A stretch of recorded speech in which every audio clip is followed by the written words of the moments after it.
SketchUp को पहले Google SketchUp कहा जाता था। स्केचअप की पहली कमर्शियल वर्जन गूगल ने 2007 में लॉन्च की थी। 2012 में इसे ट्रिम्बल इस नाम की कंपनी ने एक्वायर किया है। अब इसे ट्रिम्बल स्केचअप के नाम से ही जाना जाता है। इस लर्निंग प्रोग्राम में हम स्केचअप 2019 प्रो इस वर्जन में काम करने वाले हैं। स्केचअप प्रो ये स्केचअप का प्रोफेशनल वर्जन है। इसके साथ ही स्केचअप मैक इस नाम का एक फ्री ऑनलाइन वर्जन ट्रिम्बल ने अवेलेबल किया है, जो सिर्फ ब्राउजर में ही काम करता है। हम स्केचअप प्रो 2019 इस वर्जन का इस्तेमाल करने वाले हैं। मेरे कंप्यूटर में पहले से ही स्केचअप 2019 प्रो इंस्टॉल्ड है। इसका शॉर्टकट मेरे डेस्कटॉप पर मौजूद है। इस पर डबल क्लिक करके मैं इसे लॉन्च करता हूं। देखिए, हमारे सामने स्केचअप की वेलकम स्क्रीन ओपन हुई है। यहां से हम स्केचअप में नया प्रोजेक्ट डिजाइन करना शुरू कर सकते हैं या पहले से बनाई गई कोई स्केचअप फाइल हम ओपन कर सकते हैं। स्केचअप में नया प्रोजेक्ट शुरू करने के लिए यहां कुछ टेम्पलेट्स हैं। बेसिकली हमें यहां से अपने 3D मॉडल के लिए यूनिट सिलेक्ट करना है। यहां सिंपल नाम की सबसे पहली एक टेम्पलेट है जिसमें इंचेस का यूनिट सेट किया गया है। अगर आपको फीट और इंचेस में मॉडलिंग करना है तो आप इस टेम्पलेट को सिलेक्ट कर सकते हैं। दूसरा टेम्पलेट आर्किटेक्चरल नाम का है जिसमें यूनिट मिलीमीटर है। नॉर्मली आर्किटेक्चरल डिजाइन यानी आर्किटेक्चरल प्लान्स, एलिवेशन, सेक्शंस, इन सब को पहले से ही ऑटोकैड में बनाया जाता है। आप जिस ऑटोकैड फाइल का इस्तेमाल करके स्केचअप में 3D मॉडल बनाने जा रहे हैं उसी का यूनिट यहां सेट करना चाहिए। अगर आपके ऑटोकैड ड्राइंग का यूनिट मिलीमीटर है तो स्केचअप में काम करने के लिए यहां भी मिलीमीटर की टेम्पलेट आपको सिलेक्ट करनी है। अगर आपका ऑटोकैड ड्राइंग फीट या इंचेस में है तो आप सिंपल ये टेम्पलेट सिलेक्ट कर सकते हैं। इसी तरह से मीटर्स और सेंटीमीटर्स के लिए भी यहां टेम्पलेट है। आपने शायद मार्क किया होगा कि यहां इंचेस यूनिट के लिए सिंपल और आर्किटेक्चरल ये दो टेम्पलेट्स हैं। मतलब इन दोनों में से किसी भी टेम्पलेट का इस्तेमाल करने से स्केचअप मॉडलिंग के लिए इंचेस यही यूनिट इस्तेमाल किया जाएगा। मगर इन दोनों में क्या फर्क है और इनमें से कौन सा टेम्पलेट आपको इस्तेमाल करना है, इसके बारे में हम थोड़ी चर्चा करते हैं। असल बात तो यह है कि इन दोनों में फर्क सिर्फ टेम्पलेट के बैकग्राउंड कलर में है। सिंपल इस टेम्पलेट में ग्राउंड कलर लाइट ग्रीन है और sky background colour light blue है।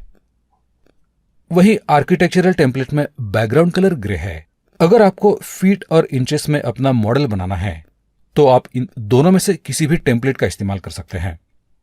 स्केचअप और कई तरह की टेम्पलेट्स हमें ऑफर करती है। ये टेम्पलेट्स देखने के लिए मैं यहां मोर टेम्पलेट सिलेक्ट करता हूं। यहां सिंपल और आर्किटेक्चरल के साथ यहां urban planning, landscape, woodwork, 3D printing जैसे कई टेम्पलेट्स भी हैं।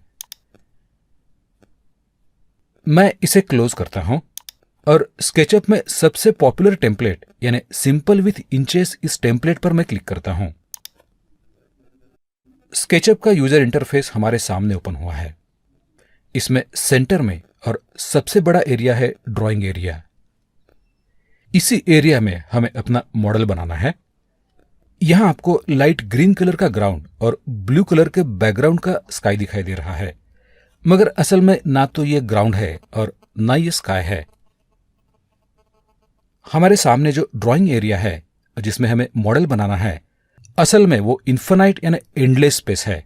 इसी एंडलेस स्पेस में ही हमें अपने आर्किटेक्चरल मॉडल के लिए ग्राउंड बनाना है और उस पर अपना मॉडल बिल्ड करना है।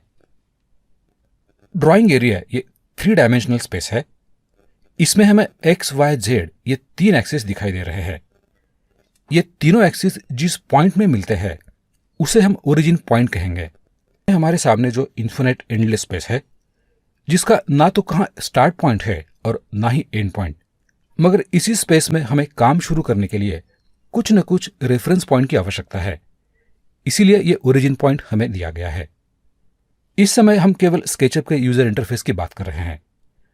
ये एक्सिस पॉइंट किस तरह से काम करता है, मॉडलिंग करते समय इनका रेफरेंस किस तरह से हम ले सकते हैं, इसकी जानकारी हम आगे लेने वाले हैं। स्केचअप के यूजर इंटरफेस में सबसे ऊपर मेनू बार है। इसमें फाइल, एडिट, व्यू जैसे कई मेनूज हैं। उसी के नीचे स्टैंडर्ड टूल बार है। स्केचअप मॉडलिंग और एडिटिंग के लिए काम आने वाले इंपॉर्टेंट टूल्स इस टूल बार में हैं। स्टैंडर्ड टूल बार में हम देखते हैं कि यहाँ कुछ टूल्स ऐसे हैं जिनमें एक से ज़्यादा टूल्स हैं। इनका इस्तेमाल करने के लिए हमें पहले उस टूल पर अपना माउस पॉइंटर ले जाना होगा और बाद में उससे निकलने वाला टूल सेलेक्ट करके काम शुरू करना होगा। हमें बार बार यही प्रोसेस रिपीट करनी होगी। इससे बचने के लिए हम एक लार्ज टूल सेट स्केचअप में ला सकते हैं। उसके लिए व्यू मेनू ओपन कीजिए, उसमें से टूल बार ये ऑप्शन सिलेक्ट कीजिए। यहां स्केचअप में अवेलेबल सभी टूल बार्स की लिस्ट ओपन हुई है। इनमें से लार्ज टूल सेट ये ऑप्शन सिलेक्ट कीजिए। देखिए अब स्केचअप का लार्ज टूल सेट यहां ओपन हुआ है। इसमें स्टैंडर्ड टूल बार के सभी टूल्स और कुछ नए टूल्स भी आए हैं। लार्ज टूल सेट ओपन करने के बाद हमें स्टैंडर्ड टूल बार की आवश्यकता नहीं है। इसे हम क्लोज करते हैं।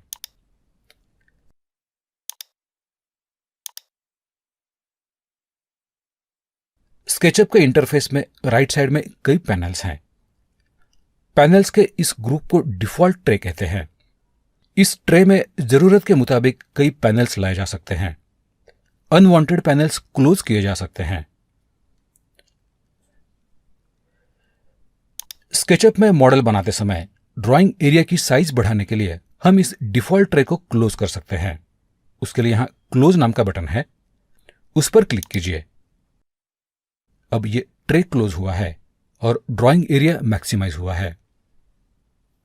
हमने अभी अभी डिफॉल्ट ट्रे क्लोज किया है। उसे ओपन करने के लिए विंडो मेनू ओपन कीजिए। उसमें डिफॉल्ट ट्रे इस मेनू से शो ट्रे ये ऑप्शन सिलेक्ट कीजिए। अब डिफॉल्ट ट्रे फिर से ओपन हुआ है। इस तरह से डिफॉल्ट ट्रे बार बार क्लोज करना और जरूरत पड़ने पर ओपन करना ये एक झंझट वाला काम है। इससे बचने के लिए हम ट्रे को ऑटो हाइड कर सकते हैं। देखिए यहां क्लोज बटन के पास ही ऑटो हाइड इस नाम का ऑप्शन है, उस पर क्लिक कीजिए। यहां क्लिक करते ही डिफॉल्ट ट्रे हाइड हुआ है, मगर यह क्लोज नहीं हुआ है। यहां डिफॉल्ट ट्रे इस नाम का एक लेबल है। अगर हम वहां माउस पॉइंटर ले जाते हैं तो यह ट्रे ओपन हो जाता है और पॉइंटर वहां से हटते ही ट्रे फिर से हाइड हो जाता है। इस फीचर से हमें मैक्सिमम ड्राइंग एरिया भी मिल जाता है और जब चाहे ट्रे ओपन और हाइड किया जा सकता है। स्केचअप इंटरफेस में सबसे नीचे राइट कॉर्नर में मेजरमेंट बॉक्स इस नाम का एरिया है। मॉडलिंग करते समय हम यहां डायमेंशंस एंटर कर सकते हैं। इस लेसन के शुरुआत में हमने सिंपल ये टेम्पलेट इंचेस यूनिट के साथ सिलेक्ट की थी। मान लीजिए कि आपको बीच में ही लगा कि आपने गलत यूनिट सेट किया है। ऐसे हालात में आपको फिर से नई फाइल शुरू करने की आवश्यकता नहीं है। उसके बजाय आप जिस प्रोजेक्ट में काम कर रहे हैं उसे में अपना यूनिट चेंज कर सकते हैं। उसके लिए विंडो या मेनू ओपन कीजिए। उसमें से मॉडल इन्फो या ऑप्शन सिलेक्ट कीजिए। मॉडल इन्फो इस डायलॉग बॉक्स में यूनिट्स ये ऑप्शन सिलेक्ट कीजिए। यहां से हम अपने मॉडल का यूनिट चेंज कर सकते हैं और उसकी प्रिसीजन लेवल भी यहां से सेट कर सकते हैं। इस समय यहां 1/16 इंच तक की प्रिसीजन लेवल सेट की गई है। इसका मतलब है कि हम इस ड्राइंग में 1 इंच के 16th पार्ट तक की एक्यूरेसी ला सकते हैं। मान लीजिए कि हमें यह मॉडल अब मीटर में बनाना है। उसके लिए हमें फॉर्मेट के लिए डेसिमल ये ऑप्शन सिलेक्ट करना होगा और यहां यूनिट्स के लिए मीटर सिलेक्ट करना होगा। यहां प्रिसीजन लेवल के लिए हम 0.00 सेट कर सकते हैं। इसी तरह से हम इंजीनियरिंग और फ्रैक्शनल में काम कर सकते हैं। हम फिर से आर्किटेक्चरल यूनिट सेट करते हैं और प्रिसीजन के लिए 1/16 इंचेस के लेवल सेट करते हैं।